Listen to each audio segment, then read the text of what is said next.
Vieš, že vzduch v tvojom byte môže byť 5-krát dojebanejší než ten vonku? Jo, ten, čo dýcháš každý deň, keď si myslíš, že si v bezpečí. Ty naivný krr. Podľa EPA máš doma toxický koktail bordelu, prachu a sračiek horší než smog na parkovisku D1.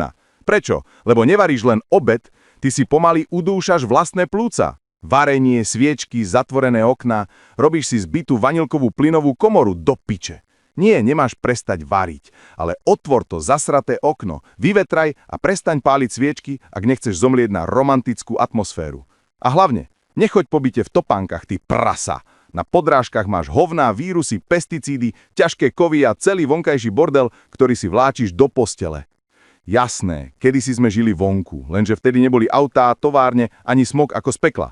Dnes, ak nechceš skončiť s plesňami v plúcach a mozgom v piči, tak si vyvetraj ten skurvený byt a nechaj špinu tam, kde patrí, vonku. Sleduj ma, ak chceš zistiť, prečo ťa pomaly zabíja aj vzduch v tvojom dojebanom brlohu.